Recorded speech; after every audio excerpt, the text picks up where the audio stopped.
परमहंस योगानंद योगी कथामृत। अपने गुरु श्री युक्तेश्वर जी से मेरी भेंट। भाग 3। मैं अपने आश्रम और जो कुछ भी मेरा है वह सब तुम्हें दे दूंगा। गुरुदेव, मैं केवल ज्ञान और ईश्वर प्राप्ति के लिए आपके पास आया हूँ।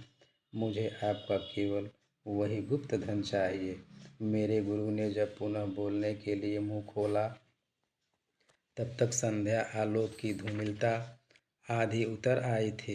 उनकी आंखों में अथाह स्नेह झलक रहा था। मैं तुम्हें अपना निस्वार्थ प्रेम प्रदान करता हूँ। अमूल्य शब्द। मेरे कानों में दोबारा उनके प्रेम का यह रस पड़ने तक 1/4 शताब्दी बीत गई। उनके होठ भावोत्कटता प्रकट करने में अनभिज्ञ थे। उनके सागर समान विशाल हृदय को मौन प्रिय था। क्या तुम भी मुझे वैसा ही निस्वार्थ प्रेम दोगे? वे शिशु सुलभ आशा के साथ मेरी ओर देख रहे थे। मैं आपसे सदा सर्वदा के लिए प्रेम करूंगा गुरुदेव। साधारण प्रेम स्वार्थी होता है।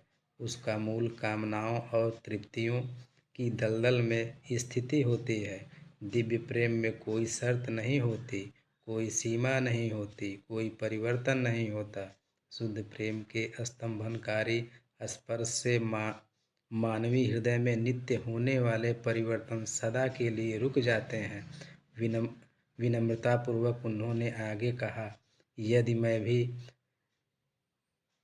मैं कभी भी तुम मुझे ईश्वर प्राप्ति की अवस्था में गिरता देखो तो मुझे वचन दो कि तुम मेरा सिर अपनी गोद में लेकर मुझे उस प्रियतम प्रभु के पास लौटा लाने में सहायता करोगे जिसे हम दोनों पूजते हैं।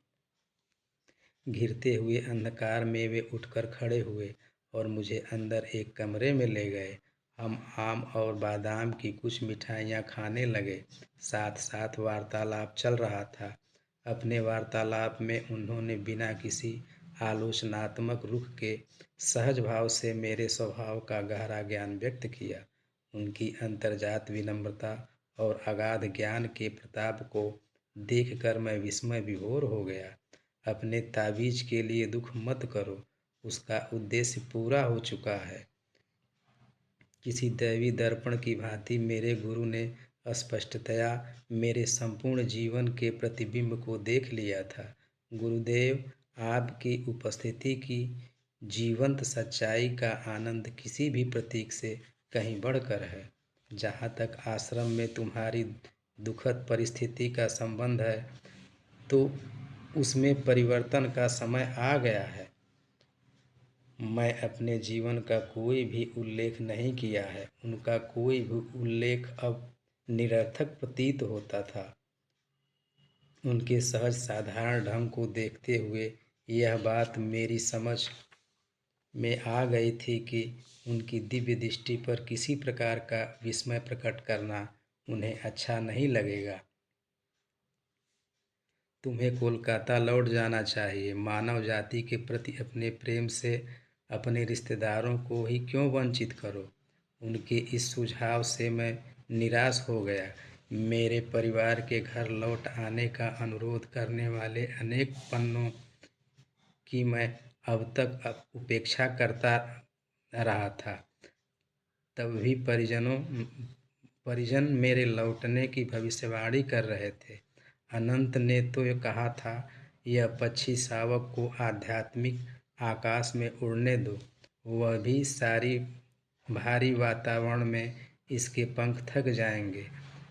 तब हम इसे घर की ओर नीचे झपट्टा मारते और अपने पंख समेट कर चुपचाप अपने पारिवारिक घोंसले में आराम करते देखेंगे। उत्साह भंग करने वाली यह तुलना मेरे मन में अभी ताज़ी थी और मैं कोलकाता की दिशा में कोई झपट्टा न मारने के लिए कृत संकल्प था। गुरुदेव, मैं लौटकर घर नहीं जाऊंगा, परंतु मैं आपके पास कहीं भी आने के लिए तैयार हूँ। कृपा करके मुझे अपना नाम और पता बता दीजिए। स्वामी युक्तेश्वर गिरी।